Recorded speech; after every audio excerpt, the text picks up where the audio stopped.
Bismillahirrahmanirrahim. Assalamualaikum warahmatullahi wabarakatuh. Di sini saya Imam Wahyu Nugroho akan menjelaskan terkait pemikiran Imam Al-Ghazali dalam perspektif pendidikan Islam.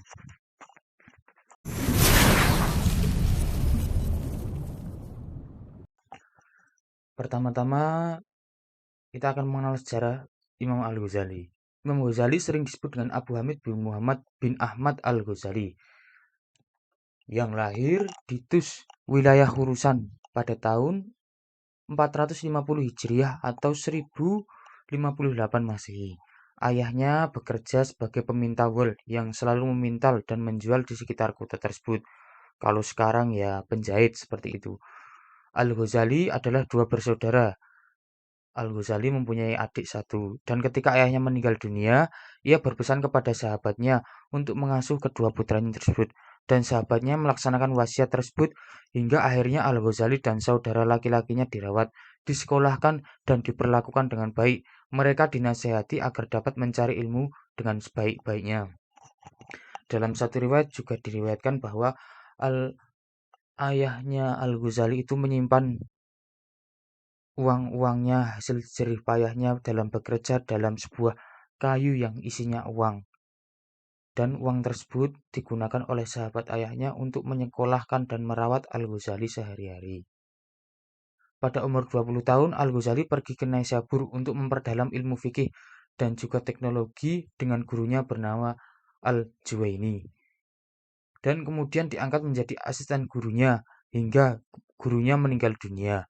Al-Juwaini inilah yang memperkenalkan mengenai filsafat termasuk logika dan filsafat alam lewat disiplin teologi. Pada tahun 1084 Masehi, Al-Ghazali belajar tentang praktik tasawuf yang dibimbing langsung oleh Abu Ali Al-Farmazi, yaitu tokoh sufi yang berasal dari Tus. Menurut Osman Bakar, pertama Al-Ghazali tidak berhasil mencapai tingkat di mana sufi menerima inspirasi dari alam atas. Al-Ghazali juga mempelajari doktrin-doktrin taklimiyah hingga Al-Mustadar menjadi khalifah. Tahun 1091, Al-Ghazali mendapat undangan dari Nidam al-Mulk, wazir dari Sultan Malik Shah I, untuk menjadi guru besar di Nizamiyah. Teori-teori Imam Al-Ghazali. Imam Al-Ghazali membedakan ilmu pengetahuan berdasarkan sumbernya dibedakan menjadi dua, yaitu ilmu syariah dan yang kedua ilmu ghairu syariah atau ilmu akliyah. Menurut Al-Ghazali, metode pendidikan dibedakan juga menjadi dua, yaitu metode pendidikan agama dan yang kedua metode pendidikan akhlak. Karya-karya Imam Al-Ghazali.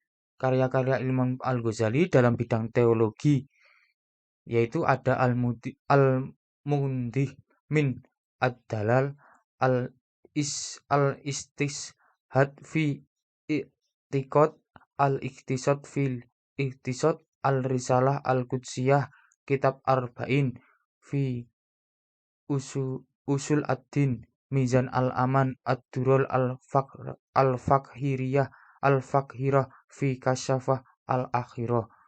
Sedangkan dalam bidang tasawuf, Al-Ghazali mempunyai karya yaitu Ihya Ulumuddin, Kimya As-Sa'adah, Minhaj Al-Abidin, Akhlaq Al-Abros wal An-Najah min Al-Ashhar, Al-Wasid, Al-Wijaz, Az-Zariyah ila Makarimah Asy-Syaihiyah. Dalam bidang filsafat ada Maqasid Al-Falsafah, Tufatul Al-Filsafah. Dalam bidang fikih ada Al-Muhtasfa min ilmi al-usul, Al-Manqul min Liqa'ah al-usul, Atib al-usul. Dalam bidang logika ada Mi'yar al-ilm, Al-Qistas al-Muqtasim, Miha an-Nazar fil al-Mantiq, Al-Ma'rif al-Aqliyah, Asrul ilmu ad-din, Tarbiyatul aulad fil Islam. Perspektif pendidikan Islam menurut Imam Al-Ghazali. Pertama-tama yaitu tujuan pendidikan, yang kedua pendidik atau guru, yang ketiga kurikulum, yang keempat peserta didik atau siswa. Tujuan pendidikan. Pemikiran Imam Al-Ghazali tentang tujuan pendidikan Islam dapat diklasifikasikan kepada tiga, yaitu tujuan mempelajari ilmu pengetahuan semata-mata untuk ilmu pengetahuan itu sendiri sebagai wujud ibadah kepada Allah. Yang kedua, untuk membentuk akhlakul karimah. Yang ketiga, mengantar peserta didik mencapai kebahagiaan dunia akhirat. Penjabaran tujuan pendidikan menurut Imam Al-Ghazali di atas, sebagaimana firman Allah Subhanahu wa taala dalam surat Az-Zariyat ayat 56, "Wa ma khalaqtul jinna bismillahirrahmanirrahim, wa ma khalaqtul jinna wal insa illa liya'budun." Dan artinya, dan aku tidak menciptakan jin dan manusia melainkan supaya mereka mengabdi kepadaku. Dari ayat tersebut selaras dengan tujuan pendidikan menurut Imam Ghazali tadi. Tujuan pendidikan menurut Al-Ghazali ada tiga aspek, yaitu aspek kognitif, aspek afektif, aspek psikomotorik. Dalam aspek kognitif meliputi pembinaan nalar sebagai kecerdasan, kepandaian, dan daya pikir. Aspek afektif meliputi pembinaan hati seperti pengembangan rasa, kalbu, dan rohani.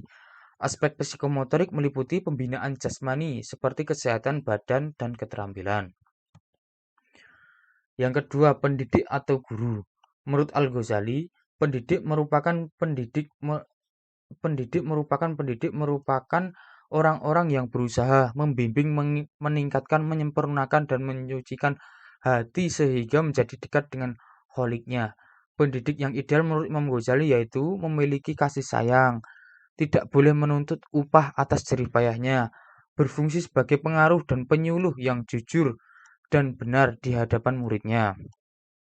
Menjadi suri tauladan yang baik dalam mengajar harus menggunakan cara yang simpatik, harus dan tidak menggunakan kekerasan, dapat mengetahui karakteristik atau perbedaan tingkat kemampuan dan kecerdasan masing-masing siswa, memahami bakat dan latar belakang muridnya, harus berpegang teguh kepada prinsip yang diucapkan. Itulah ciri-ciri guru yang ideal menurut Imam Al-Ghazali. Selanjutnya, poin ketiga yaitu kurikulum. Kurikulum atau alat pendidikan harus digunakan dengan baik dan dipersiapkan secara matang, karena ini sebagai jembatan untuk peserta didik mendapatkan ilmu yang diberikan oleh pendidik secara umum. Kurikulum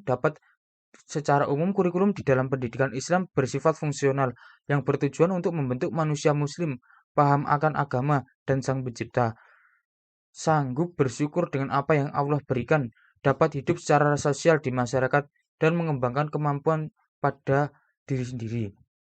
Imam Al-Ghazali membagi ilmu pengetahuan menjadi tiga, yaitu ilmu tercela, ilmu terpuji, dan ilmu pada taraf tertentu. Imam Al-Ghazali menyatakan ilmu-ilmu yang harus dijadikan bahan kurikulum lembaga pendidikan yaitu ilmu yang bersifat fardu ain, ilmu-ilmu yang merupakan fardu kifayah. Yang terakhir yaitu peserta didik. Sifat peserta didik dalam menerima pembelajaran yang dilakukan pendidik diharapkan mampu membersihkan jiwanya dan hatinya dari perasaan tercela, tidak selalu memikirkan akan hal duniawi saja. Hendaknya memuliakan guru dan bersifat rendah hati, harus saling menyayangi terhadap sesama, mencapai tujuan pemahaman mengenai pembelajaran ilmu. Sekian pemaparan saya terkait pemikiran Imam Al-Ghazali dalam perspektif pendidikan Islam. Banyak kekurangan dari saya mohon maaf yang besar-besarnya. Wallahul muwaffiq ila aqwamit thoriq. Wassalamualaikum warahmatullahi wabarakatuh.